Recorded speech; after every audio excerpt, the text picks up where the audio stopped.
Salam əziz soydaşlar, Allahın köməkliyi ilə yenidən sizinlə görüşdüyəm. Mən elə başa düşürəm, bizim görüşlərimizin zərurliyi, vacibliyi getdikcə aydın hiss olunur.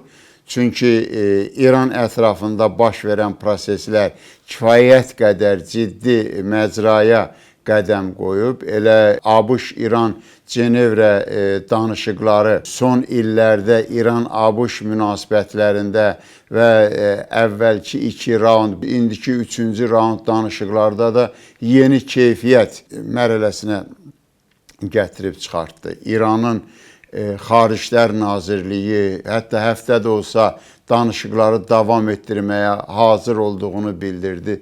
Tək nəticə əldə olunsun. Trump'ın istədiyidir. Trump da İranın danışıqdan yayınmasını əsas götürərək iradlar bildirirdi. O cümlədən Trump özü birbaşa danışıqlara qatılacağını bildirdi. Bu raundun nəticələri ilə bağlı detallı məlumatları yazılarımızda və gələn həftə inşallah izahını verəcəyik. Amma çox aydın, dəqiq bir məsələ var ki, İranın ali rəhbəri özü demək olar ki, danışıqlara qatıldı. O, bugün Təbriz əhalisinin təmsilçiləri ilə Tehranda görüşərkən verdiyi açıqlamalar birbaşa danışıqlara yönəli məsələ idi. Yəni, təkcə ümumilikdə İranın vəziyyətinə, İran-ABŞ münasibətlərinə, İran-İsrail münasibətlərinə ümumi halda aid deyildi. Konkret danışıqlara yönəli məsələ idi. Onun o yanvarda, qırğınlarda baş verənlərlə bağlı ali rəhbərin dediklərini hər halda Trump'ın stolun üstünə İranın mövqeyini yumşalması, İranın üzr istəməsi kimi təqdim edə biləcəklər. Prinsipial ali rəhbərin dediklərində prinsipial məsələlər var. Bəziləri İranda bilirlər, dil, iki başlı və yaxud ikili ifadələr tutaq ki, İranın raketlərinin ABŞ-a nə dəxli var? Bu, İranın daxilini qorumaqdan ötürüdür. Yəni, ABŞ narahat olmasın. Buradan ən azı 3 dənə mesaj çıxartmaq olar. Əlbəttə, İran düzgün yoldadır, amma İran əgər ABŞ-ın əlində Ərəb dövlətlərinə qarşı və yaxud Rusiyaya qarşı canişin olacaqsa, bu səhv yoldur. 1 il, 2 il İran rahat ola bilər, müəyyən uğur qazana bilər, sanksiyalar aradan götürülə bilər, amma sonradan çox ciddi problemlər ola bilər. Trump'ın İranla bağlı planı İran adlı bir mexanizm yaratmaq, o mexanizmlə birinci növbədə Rusiyaya təzyiq eləməkdir. Mərkəzi Asiya, Cənubi Qafqazdan tutmuş, ta yaxın şərqə qədər regionda vəziyyəti öz bildiyi kimi tənzimləməkdir.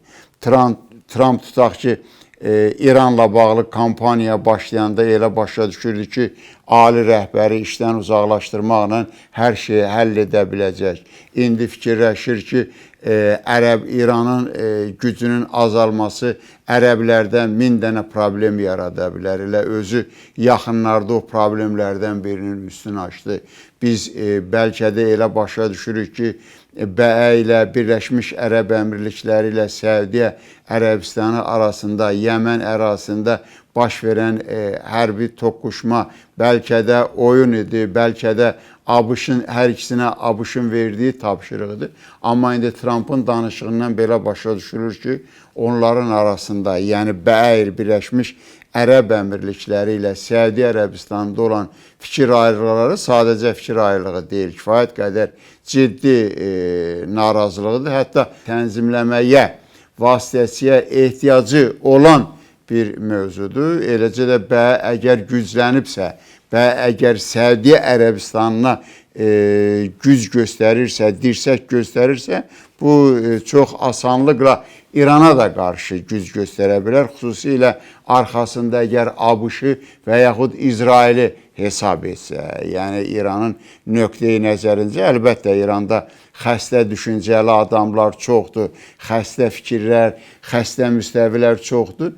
İranda böyük əksəriyyətin düşüncəsinə görə Birləşmiş Ərəb Əmirlikləri ilə İsrail eyni müttəfiqdir. Hətta yaxında Azərbaycanı da oraya əlavə elədilər. Nədənsə Birləşmiş Ərəb Əmirliklərinin ərazi bütövlüyünü tanıyan, 3 adanı tanıyan, uzun müddət bəy ilə əməkdaşlıq edən Ermənistan-İran görmədi. Ümumiyyətlə Ermənistan-İran mövzusu lap elə yaxınlardakı vəziyyətinə görə də ayrı mövzudur.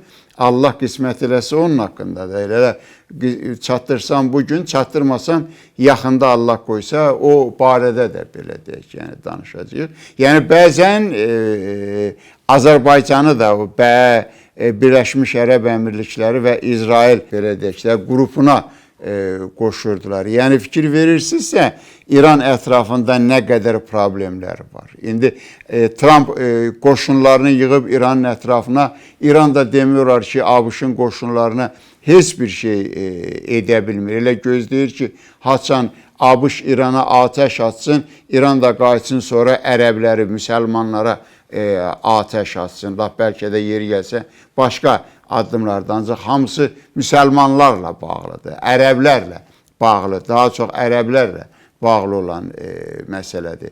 İndi tutaq ki, Trump qoşunlarını 2 ay oradan çıxartmadı, 6 ay oradan çıxarmadı, nə olacaq? ABŞ İranın maliyyə dövriyyəsini izləyir, bilir İranın hansı pulu Tehrandan çıxdı, Ermənistandan ya Gürcüstandan keçdi, hara getdi, nə qayda dolandı, belə deyək də. Yəni bunlara, bu hərəkətlərə məhdudiyyət qoyacaq.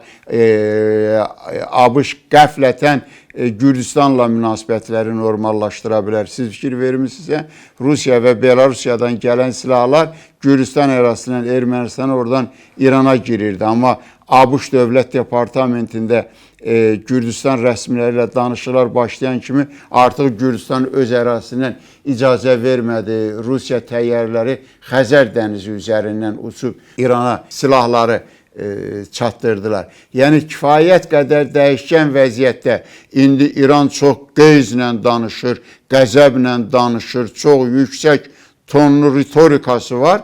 6 aydan sonra İran özü ABŞ-a yalvara bilər. Elə bugün Cenevrədə gedən son danışıqlarla mahiyyətində həm İranın o danışıqları aparan komandasının əhval-ruhiyyəsində dəyişikliyi var idi, həm də ali rəhbər tamam yeni ton verdi. Ali rəhbərin özünün danışığa qoşulması bu özü çox müsbət hadisədir. Çünki dövlətin, xalqın məsuliyyəti onun üstündədir. Bu vaxta qədər də ölkə rəhbərliyi o eləyib. İran İslam İnqilabının ABŞ-dan müstəqil olmasında İranın ali rəhbərinin müstəsna rolu olub. O vaxt müdafiə naziri idi, sonra prezident oldu. Bütün o kursu bu özü idarə elədi. Ona görə indi özü gəlməlidir.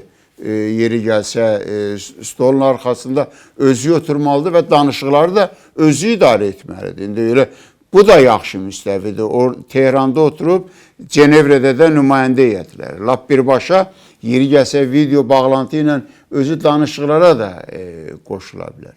Rusiya məsələsi biraz qəliz məsələdir. İran, əlbəttə biz Rusiyanın belə deyək də, yəni mövqeyini zərrə qədər dəstəkləmirik. Rusiyanın İranda elədikləri ilə bağlı bizim kifayət qədər məlumatlarımız var. O cümlədən elə Rusiya, həmin Rusiyadır, o qədər də o mövqeyindən uzaqlaşa bilməyib. Venezuelanı itirdi, Venezuela Rusiya kömək eləyə bildi mi? Yox, indi Kubada adicə təyyarə havaya qaldırmağa benzin çatışmır. Rusiya ora benzin göndərə bilirmi? Ərzaq qıtlığı başlayıb. Rusiya kömək edə bilirmi? Yox. Təhlükəsizlik Kubanın təhlükəsizliyini təmin edə bilirmi? Yox. Macaristanda problem yaradıb. Macaristan ABŞ-la yaxınlaşan kimi Macaristanda Rusiya üçün problem yarandı. Belarusu Rusiyanın qulağının dibindən aparırlar. Eləyə bilirmi? Yox. Rusiyanın gücü nədir? Çeçen xanım, Zarina xanım Musayevaya güc göstərmək, Qafqaz xalqlarına güc göstərmək, MDB xalqlarının başı qapazlıq eləmək. Ay Rusiya gücün var, ged ABŞ-a göstər. Mənə göstərməyi. Da mənim az qala evimin, ailəmin, Azərbaycanın ailə işlərinə qədər yəni qarışır, tutaq ki də. Misal üçün belə deyək də. Gücün varsa ged ora göstər. Ona görə bizim Rusiyanı, yəni İranın qabağında Rusiyanı müdafiə eləmək fikrimiz yoxdur. Bizim Rusiya-İran mehribançılığını müdafiə eləmək niyyətimiz var.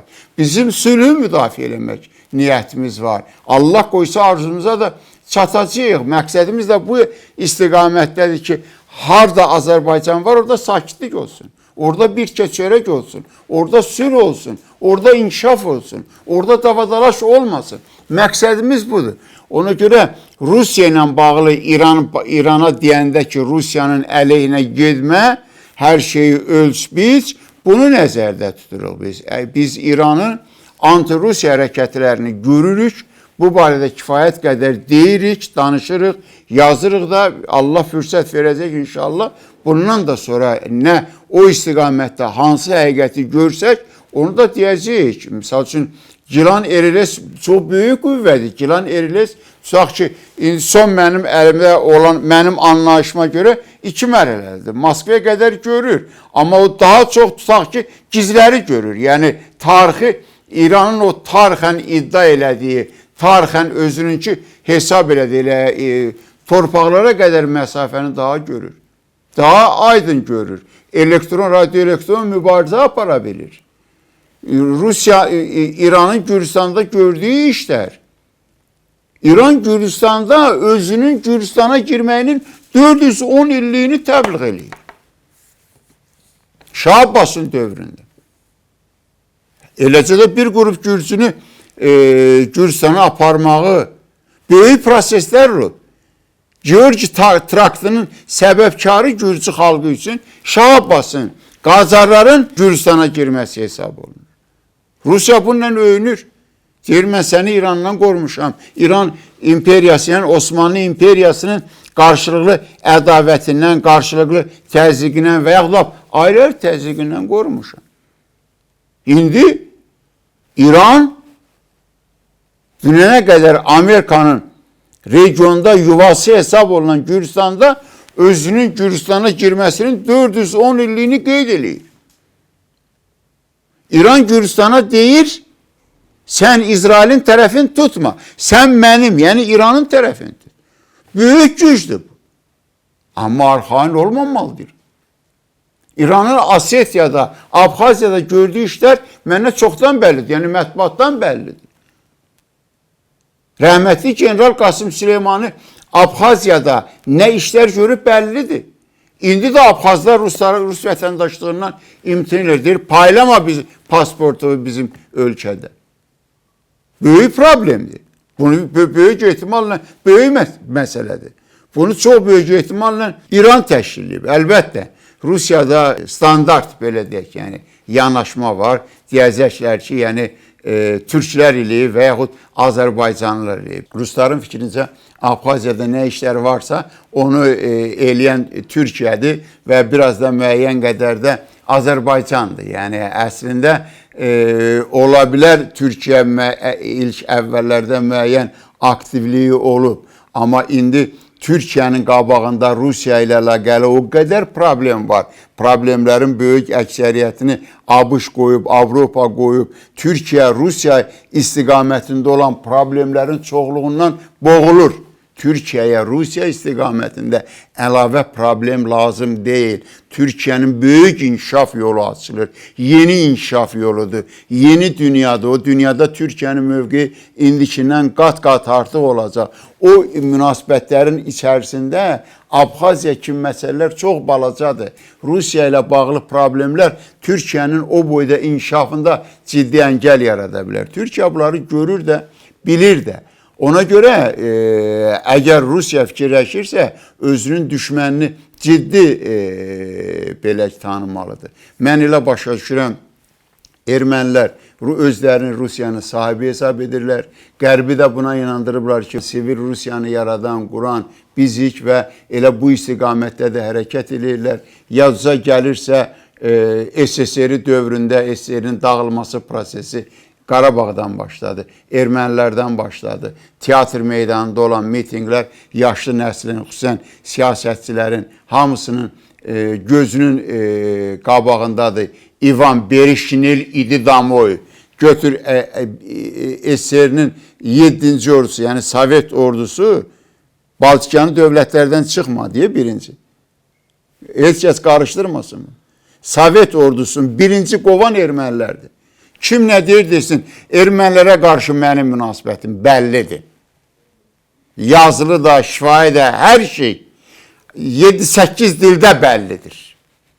Mən deyirəm, ermənilərin Rusiya qarşı mövqeyi, hətta bizim torpaqlar işğal altında olanda bəzən Azərbaycandan da, Azərbaycana da nisbətən qat-qat anti-Rusiya olub.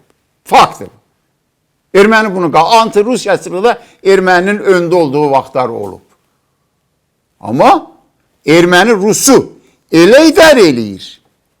Rus ağzını açıb erməninin günahını görə bilməz. Əlbəttə mən elə bir dənə bu faktın üstünə dayanmaq istəyirəm. Biraz da möhkəmləndirmək üçünsə deyim ki, yəni Serj Sarkisyan prezident olanda Moskovski Komsomolets qəzetine verdiyi müsahibə var, qaldırıb oxusunlar. O etiraf elədi ki, ermənilər SSR-ni dağıdan müstəvilərdən biri olub. Da deyəməzdi ki, tam ermənilər dağıdı. SSR-ni Ermənistan cəhənnəm adlandırıb. Serj Sarkisyan ermənilər üçün cəhənnəm adlandırdı. Dünyada 8 erməni milyarder var idi. Cəmi biri qərbdə idi, Amerikada. Kirkoryan. 7'si Rusya'da idi. 7 erməni milyarderi. Erməniyə 7 milyarder veren SSR-i ermənilər üçün cəhənnəmdir. Bax, erməni budur. İndi qoy elə burasına deyim. Bax, erməni budur. Bu cürə naxələfdir. Biz də çörək verdik də. Biz erməniyə çörəkdən başqa bir şey verməmişik. Yaxşılardan başqa bir şey eləməmişik. Bilirdik ki, ermənilər gəlmədi. Bilirik kökü nədir, amma bizim ümumiyyətlə yaxşılıq xasiyyətimizdir. Başqa vərdişimiz yox. Axırda da gördünüz başımıza nə oynaşdılar. Nəysə, indi dünya hal-hazırda çox qəliz istiqamətdə gedir. Bu dövrdə bizim qabağımızda olan ən vacib məsələ dünya Azərbaycanlıların inkişafında yeni təmayülləri üzə çıxartmaqdır. O təmayüllər var bu dəqiqəcə. Hal-hazırda o təmayüllər var. Onu aşkarlamalısınız, xüsusilə sizin üçün. Azərbaycan dövlətçiliyi istiqamətində müəyyən addımlar atılmalıdır. Mən yenə deyirəm, mən indiki dövrdə İranın Azərbaycan mövzusunda parçalamasının tərəfdarı deyiləm. Mən elə başa düşürəm, İranda nəsil dəyişmə getməlidir. Fars idarə elə bilmədi. Fars özündə zəhərlədi. Yeri gəlsə Firdovsinin şahnaməsi ilə bir dəstə Azərbaycanlı da zəhərlədi. Fars Ərəbə qarşı düşmən oldu. Fars Türkiyə qarşı düşmən oldu. Amma ən birinci düşmənçiliyi biz idi. Bizlə də Azərbaycançı idi. Azərbaycançı, anti-Azərbaycançılıq idi. Fars yedi, tükətdi özün. İstəyir əgər İran adlı dövlət qalsın, yerin Azərbaycanlıya verməlidir. Tam, hətta belə İranın ən uzqar əyalətlərində də Azərbaycanlılar hakimiyyətdə olmalıdırlar. Azərbaycan mərkəzçilik siyasəti budur. Yox, əgər İran etnik parametr üzrə parçalanacaqsa, mən elə başa düşürəm, bu halda təbii ki, biz öz Azərbaycanlarımız üçün orada ikinci bir dövlətin qurulması barədə fikirləşməliyik. Digər etnik qrupların da öz dövlətlərin qurması və yaxud birləşməsi barədə öz işimizi qurmalıyıq. Bugün siz fikir verməmişsiniz. Azərbaycanın Ərəb dövlətləri ilə münasibətlərində böyük sıçrayış var. 2 gün bundan qabaq ölkə prezidenti Serbiyada idi. Serbiyadan onun ünvanına dedilən sözləri eşitdiniz. Ondan bir gün qabaq Münhen Təhlükəsizlik konferansında idi. Ölkə prezidentinin verdiyi bəyanatları gördünüz. Ölkə prezidentinə olan müraciətləri gördünüz. Bolqarıstanla olan Avropa dövlətlərinin bəzilərinin rəhbərləri ilə keçirilən görüşləri gördünüz. Hamı bizi Avropa istiqamətində uğurla irəliləyən bir dövlət kimi qəbul edir. Vallahi siz qayıdın bizim Ərəb dövlətlərinə münasibətimizə baxın.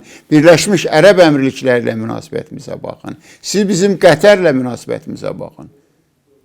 Elə müqavilələr var, biz sonra Avropalılarla imzalamamış. MDB dövlətlərlə imzalamamış. Elə müqavilələr biz Qətərlə biz Suriyada üzr istəyirəm. Yəni nə boyda desə sokarsın orada iş məkanı yarana bilər. Misal üçün adicə Azərbaycanla ən xırda belə məhsulu birgə istehsal etməyə gücü çatan müəssisə yaratmağa hazırdır. Ərəb dövlətləri ilə bizim əlaqələrimiz bu dərəcədə inkişafdır. Ona görə tutaq ki, sabah əgər İran parçalanırsa, yenə deyirəm, biz İranın parçalanmasında iştirak edəcəsi deyilik. İran parçalanırsa, heç arzu olunan da deyil. Niyə ərəblər, İran tərkibindəki ərəblər birləşməsin, ərəb dövlətlərinə, öz tarixi torpaqlarına, üç adam məsələsi niyə bu kontekstdə həll olunmamalıdır? Niyə Kürdlərin ayrı dövləti olmamalıdır? Mən elə başa düşürəm bu mövzuda yeri gəlsə biz ən azı publik olaraq bu mövzunu aktuallaşdırmalıyıq. Obama dövründə elə ondan da əvvəl ABŞ prezidentlərinin Türkiyə ilə bağlı çox gözəl planı var idi. Kürd açılımı. İraqda Kürdistan yaratmaq və bununla da Kürdlərə dövlət vermək və beləliklə Türkiyəni Kürd problemindən xilas eləmək. Kürd dövlət istəyir. Dövləti də olmalıdır. Elə İran idarə edə bilmir də özün. İran ərazisindəki Kürdlərə müəyyən qədər dövlət vermək və yeri gəlsə Kürdün dövlət ehtiyacını ödəmək və bununla da böyük bir regionda çox böyük sabitlik zolağı yaratmaq olar, sabitlik zonası yaratmaq olar. Əlbəttə, İran məsələsi açıldıqca elə başa düşürəm, kifayət qədər daha əlavə mövzularda üzə çıxa bilər. Çünki İranın tarixi qatlarının dərinliyində gizlənmiş çox məsələlər var, çox işlər var. Amma İran birinci növbədə 2 ay, 3 ay, 6 aydan sonra nə olacağını fikirləşsin. Ona görə özünün taleyi ilə bağlı indi qərar versə daha yaxşıdır.